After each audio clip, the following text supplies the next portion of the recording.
ជំរាបសួរបងប្អូនទាំងអស់គ្នាថ្ងៃនេះនីតិសុខភាពនិងសម្រស់បានវិលមកជួបបងប្អូនម្ដងទៀតហើយដែលពំនាំនៅអត្ថបទល្អសម្រាប់សុខភាពថ្ងៃនេះក៏ដូចជាថ្ងៃពីមុនដែរគឺនាងខ្ញុំបានជ្រើសរើសយកនៅផ្លែឈើមួយយ៉ាងដែលល្អសម្រាប់សុខភាពនោះគឺ strawberry ពណ៌ស strawberry ពណ៌សជាប្រភេទ strawberry ដែលមានពណ៌សឬសបន្តិចលឿងនិងគ្រាប់ពណ៌ក្រហមខុសពី strawberryធម្មតាវាមានរសជាតិផ្អែមនិងក្លិនក្រអូបដូចម្នាស់ដូច្នេះមនុស្សជាច្រើនចូលចិត្តញ៉ាំវាណាស់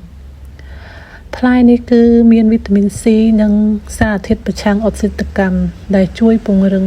ប្រព័ន្ធភាពស៊ាំជួយសុខភាពស្បែកនិងល្អសម្រាប់បេះដូង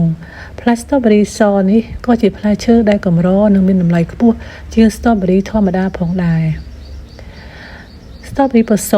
មានប្រភពដើមពីតំបន់អាមេរិកខាងត្បូងជាពិសេសនៅឈៀលក្រោយមកវាក៏ត្រូវបាននាំទៅដាំនិងអភិវឌ្ឍបន្ថែមនៅជប៉ុននិងប្រទេសផ្សេងៗប្រភេទល្បីមួយរបស់វាគឺ pineberry ដែលមានរសជាតិផ្អែមនិងក្លិនដូចម្នាស់ហើយត្រូវបានដាំនៅអឺរ៉ុបនិងប្រទេសជាច្រើននៅពេលបច្ចុប្បន្នប៉ុន្តែប៉ុណ្ណោះstrawberry ពណ៌សមានអត្ថប្រយោជន៍ល្អសម្រាប់ស្ត្រីផងដែរក្នុងនោះមានដូចជាជួយសម្រស់ស្បែកព្រោះមានវីតាមីន C និងសារធាតុប្រឆាំងអុកស៊ីតកម្មដែលជួយឲ្យស្បែកភ្លឺថ្លានិងកាត់បន្ថយស្នាមជ្រីវជ្រួញជួយសុខភាពបេះដូងសារធាតុចិញ្ចឹមនៅក្នុង strawberry សនេះជួយការពារបេះដូងនិងលំហូរឈាមល្អជួយគ្រប់គ្រងទម្ងន់មានការរលាយទាបនិងជាតិសរសៃដែលជួយឲ្យឆ្អែតបានយូរពិសេសផងនោះគឺល្អសម្រាប់ស្ត្រីដែលកំពុងមានផ្ទៃពោះមានវីតាមីននិងសារធាតុចិញ្ចឹមដែលជួយដល់សុខភាពម្ដាយនិងទារកប៉ុន្តែគួរញ៉ាំក្នុងបរិមាណសមរម្យ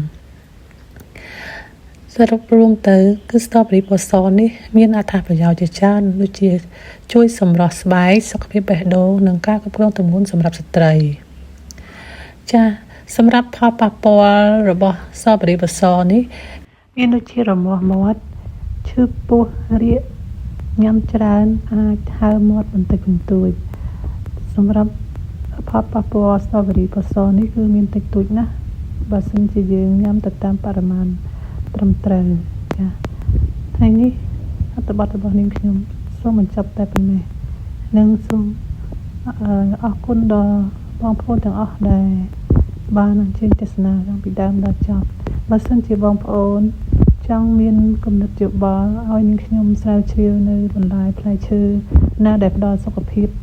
ដល់រាងកាយមនុស្សយើងសូមបងប្អូនទម្លាក់ comment នៅខាងក្រោមនាងខ្ញុំនឹង